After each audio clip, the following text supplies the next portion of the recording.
Mesopotamia. Mesopotamia may not have had the world's earliest myths, but it was almost certainly the first place where myths were written down. The Sumerian people invented cuneiform writing there around 3500 BCE, and by 2500, the script was being used to bring tales of legend out of the oral tradition. The stories that the Sumerians, and their Akkadian successors in what is now southern Iraq, recorded told of the epic activities of a multiplicity of rival gods.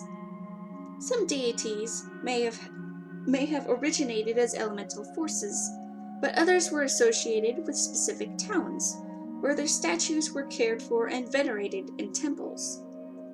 In a world of competing city-states, the status of individual divinities rose and fell with the fortunes of the locales they represented. The myths recounted the gods' rivalries, which sometimes set son against father in intergenerational strife, as happened in the ruling dynasties of the day. Chief among the elemental forces was the sky god An or Anu.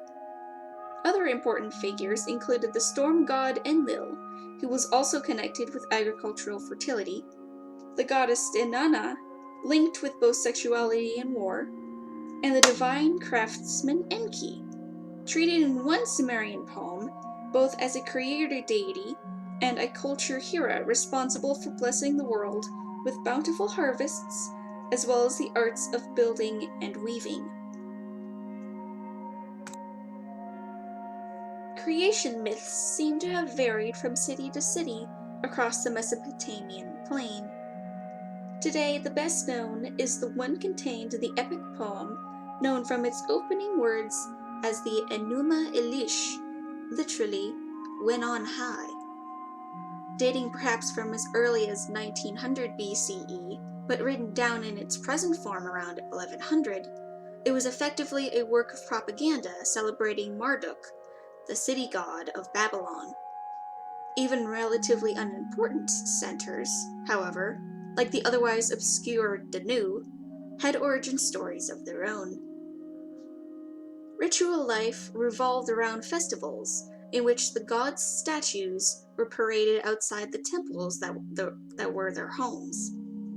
Sometimes the images were borne on barges along the waterways that were the main thoroughfares of Mesopotamia. The region's name translates as the land between rivers, referring to its two great arteries, the Tigris and Euphrates. One such progress is celebrated in the story of the moon god Nanna's journey from Ur to Nippur. Mesopotamia may have been the first to write down its myths, but many other areas of the Middle East's Fertile Crescent had traditions of their own. The names of the gods differed from land to land, but in other respects, neighboring mythologies often reflected common themes.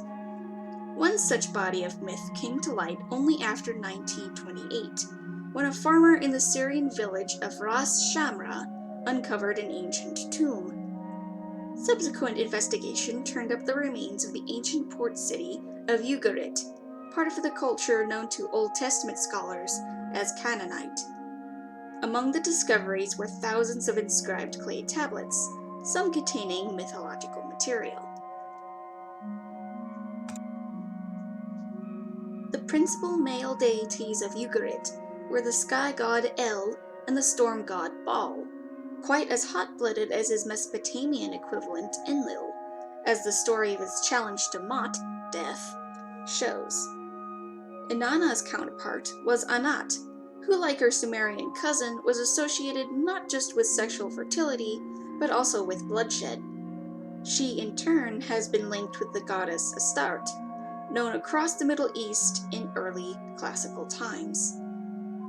Another link was provided by the Hittites of Anatolia, at the Fertile Crescent's northernmost tip. Their storm deity Teshub ruled the heavens as a mighty but unpredictable tyrant who needed to be constantly appeased by his earthly subjects. His duties included looking after the welfare of the sun god Semij, whose activities were as vital as Teshub's rainmaking to the well-being of Hittite farmers struggling to raise crops in a sun-parched land.